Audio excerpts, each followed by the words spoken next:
नमस्कार दोस्तों, मैं हूं रेवत सिंह, अध्यापक भर्ती 2023 में चयनित। दोस्तों, आज एक बेहतरीन टॉपिक पढ़ेंगे, अक्षांश। अगर आप ध्यानपूर्वक इस छोटे से वीडियो को देखते हो तो मैं समझता हूँ अक्षांश से संबंधित आपके रीट परीक्षा में, रीट परीक्षा हो या मुख्य परीक्षा हो, उन दोनों के लिए बहुत फायदेमंद है। पूरा ध्यान लगाकर पढ़ते हो तो मैं समझता हूँ एक दो सवाल जो परीक्षा में आएंगे उसका जवाब आप आसानी से दे पाओगे। तो शुरुआत करते हैं। देखिए दोस्तों, जो रीट का पाठ्यक्रम है, सामाजिक अध्ययन का परिकार, इसमें हमने पहला, दूसरा और तीसरा बिंदु कंप्लीट कर लिया था। इसके बाद में हम भूगोल वाला जो टॉपिक पढ़ रहे हैं इसमें हमने सौरमंडल को पढ़ लिया है। आज हम अक्षांश से संबंधित टॉपिक कंप्लीट करेंगे। छोटा सा वीडियो है, ध्यानपूर्वक पढ़ना है। तो आज का जो टॉपिक है वो है अक्षांश। इसको पढ़ते हैं। देखिए दोस्तों, अक्षांश क्या है? अक्षांश एक काल्पनिक रेखा होती है। ऐसे जो हमारा ग्लोब है, तो ग्लोब क्या है? एक पृथ्वी का प्रतिरूप है दोस्तों। यानी पृथ्वी का एक तरीके से चित्र कहे तो वो ग्लोब है, जिसके माध्यम से हम आसानी से पृथ्वी के बारे में जानकारी को समझ पाते। तो ये है ग्लोब। तो जो अक्षांश रेखा है ये पूर्व से पश्चिम, यानी पूर्व से पश्चिम की तरफ रेखाएं खींची जाती है। ये क्या है? अक्षांश है। ये काल्पनिक रेखा है और पूर्व से पश्चिम की तरफ खींची जाती है। जो 20 वाला भाग है ये 0 डिग्री होता है और ऊपर जैसे जैसे बढ़ते हैं इसकी संख्या बढ़ती जाती है। जैसे ऊपर ये 90 डिग्री तक जाता है और नीचे भी 90 डिग्री तक जाता है। और बात करें तो अक्षांश के उत्तर की तरफ जाएंगे तो जैसे जैसे आगे बढ़ेंगे तो जो अक्षांश की जो लंबाई है ये कम होती जाएगी और नीचे की तरफ जाएंगे तो भी कम होती जाएगी। तो अब हम बिना देरी किए शुरुआत करते हैं। देखिए, अक्षांश ग्लोब पृथ्वी का लघु रूप में एक वास्तविक प्रतिरूप है। यानी जो ग्लोब है ये पृथ्वी का, अगर हमें वर्णन करना है, पृथ्वी को हमें समझना है तो ग्लोब के माध्यम से हम आसानी से समझ सकते हैं।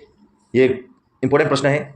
ऐसी काल्पनिक रेखा जो पृथ्वी को दो बराबर भागों में विभाजित करती है उसे भूमध्य रेखा या विषुवत रेखा कहा जाता है। दोस्तों, जो अक्षांश है ये अक्षांश का ही रूप है, भूमध्य रेखा और विषुवत रेखा। यानी अक्षांश को अलग अलग नाम दिया गया है क्षेत्र के हिसाब से, डिग्री के हिसाब से।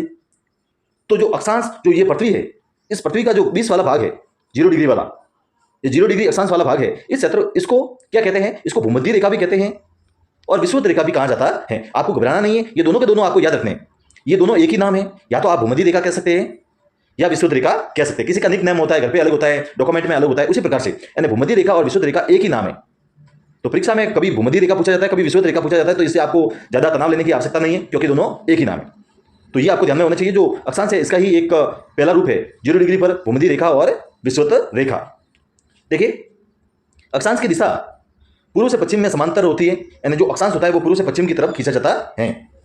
विषुवत रेखा के उत्तरी भाग को उत्तरी गोलार्ध और दक्षिणी भाग को दक्षिणी गोलार्ध कहा जाता है। जो विषुवत रेखा होती है दोस्तों, जो ये अक्षांश की जो विषुवत रेखा है 0 डिग्री वाली, इसके उत्तर वाले भाग को उत्तरी गोलार्ध और दक्षिण वाले भाग को क्या कहते हैं? दक्षिणी गोलार्ध।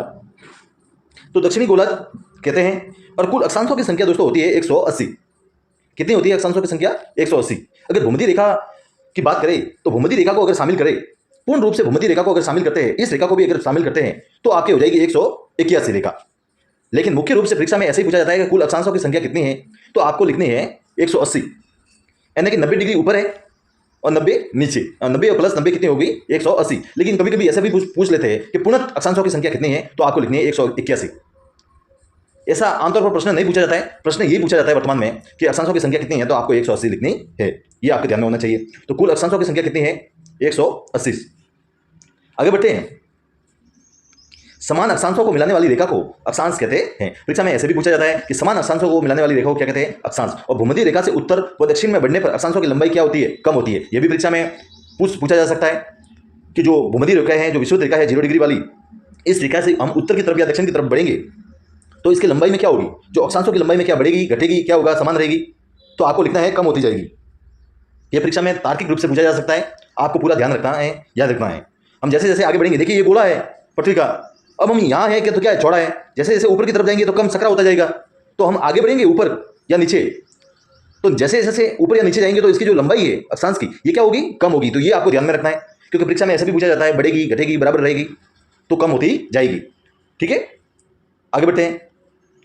बहुत ही शानदार टॉपिक है। अगर आप पूरा ध्यान लगाकर पढ़ते हो तो मैं समझता हूँ कि अक्षांश वाला कोई भी क्वेश्चन दे आपको घुमा फिरा के आप आराम से उत्तर दे पाओगे।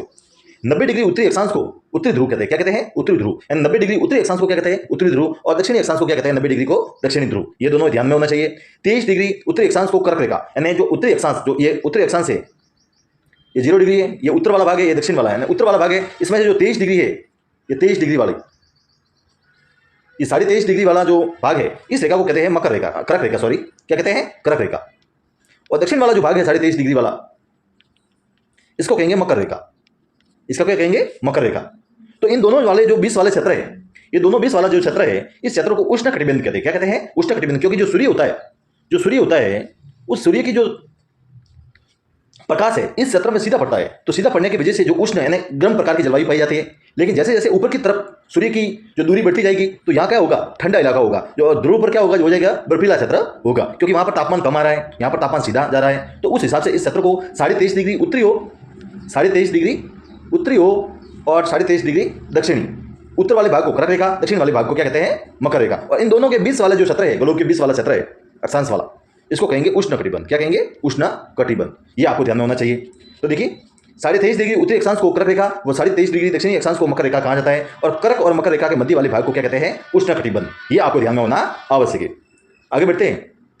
देखिए कर्क रेखा से जैसे ही 23.5 डिग्री ये है, ये 20 वाला भाग है, ये 23.5 डिग्री है, तो इसके ऊपर वाला भाग यानी ये 66.5 तक, यानी 66.5 डिग्री तक इस जो 20 वाला भाग है इसको क्या कहेंगे? और यहाँ पर भी जो 20 वाला भाग है इसको क्या कहेंगे? देखिए कर्क रेखा से ऊपर की तरफ यानी आकटिक वृत्त, कर्क रेखा से ऊपर यानी उत्तर की तरफ जो 66.5 डिग्री उत्तर है, तथा मकर रेखा से अंटार्कटिक वृत्त यानी दक्षिण की तरफ 66.5 डिग्री है के मध्य के जो भूभाग है उसको उत्तरी या दक्षिणी जो क्षेत्र है उसको शीतोष्ण कटिबंध के नाम से जाना जाता है। यानी जो ये क्षेत्र है पृथ्वी का, इसमें ये 0 डिग्री है, ये 23.5 है, और यहाँ भी क्या है? 23.5। और ये जो 20 वाला क्षेत्र है इसका और इसका, और ये क्षेत्र ये 66.5 का है। तो ये दोनों का जो क्षेत्र है ये क्या है? यहाँ पर सूर्य का जो प्रकाश है वो कम पड़ेगा, तो ये कौन सा क्षेत्र होगा? शीतोष्ण कटिबंध। यानी प्रकाश तो पड़ेगा लेकिन कम मात्रा में पड़ेगा। इस हिसाब से न तो ज्यादा सर्दी होती है न ज्यादा गर्मी होती है, यानी अनुकूल वातावरण होता है। इस क्षेत्र को कहेंगे शीतोष्ण कटिबंध। चाहे उत्तर में हो या दक्षिण में हो, दोनों में समान रूप से चलता है।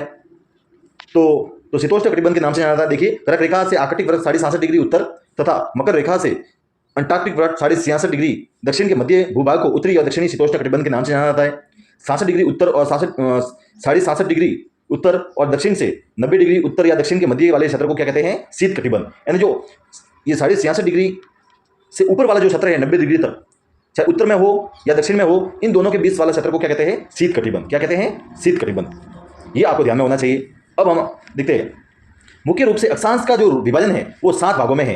यानी मुख्य रूप से अक्षांश, ये परीक्षा में पूछा जाता है, मुख्य रूप से अक्षांश का विभाजन कितने भागों में है? 7 भागों में। पहला विभाजन कौन सा है? पहली जो रेखा है ये है भूमध्य रेखा। कौन सी रेखा है? ये याद रखनी है। कौन सी रेखा है? भूमध्य रेखा या विषुवत रेखा, 0 डिग्री वाली, जो 2 भागों में अक्षांश को विभाजित करती है।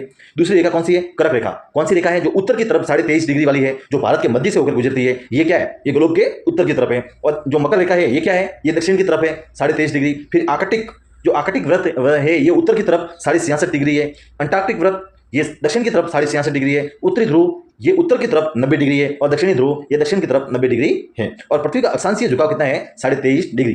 तो ये दोस्तों था अक्षांश। अब इसको एक मोटे रूप में एक चित्र के माध्यम से समझने का प्रयास करते हैं, तब जाकर आपको यह अक्षांश वाला टॉपिक आसानी से समझ में आ जाएगा।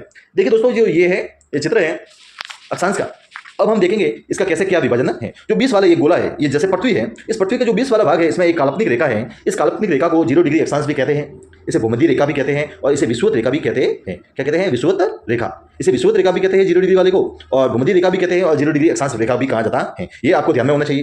अब इस रेखा से उत्तर की तरफ, ये देखिए उत्तरी ध्रुव, ये देखिए दक्षिणी ध्रुव। इस रेखा से उत्तर की तरफ 23.5 डिग्री, 23.5 डिग्री, ये दोस्तों गलत लिखा हुआ है, 33.5 नहीं है, बल्कि ये क्या है? 23.5।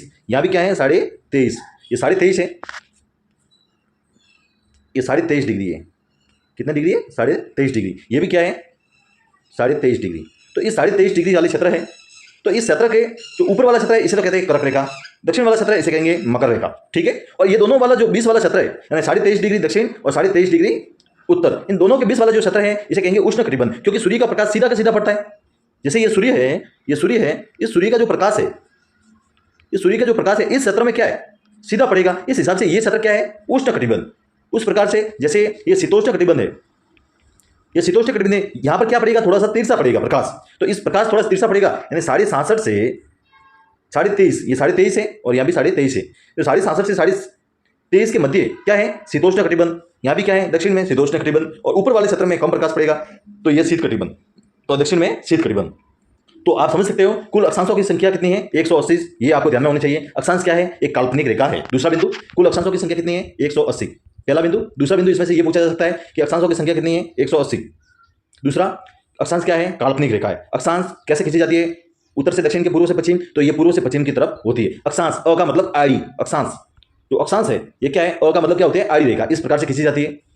और जैसे हम ऊपर की तरफ जाएंगे या दक्षिण की तरफ जाएंगे या उत्तरी अक्षांश की तरफ जाएंगे, ऊपर वाले भाग में जाएंगे, तो देखिए अक्षांशों की लंबाई कम होती जा रही है। यहाँ पर देखिए, यहाँ पर चौड़ी है, इससे कम होती जा रही है। तो इस प्रकार से अक्षांशों की जो ऊपर की तरफ बढ़ेंगे या दक्षिण की तरफ बढ़ेंगे, तो अक्षांशों की संख्या क्या होगी, मतलब जो अक्षांशों की जो रेखा है उसकी लंबाई में क्या होगी, कमी होगी।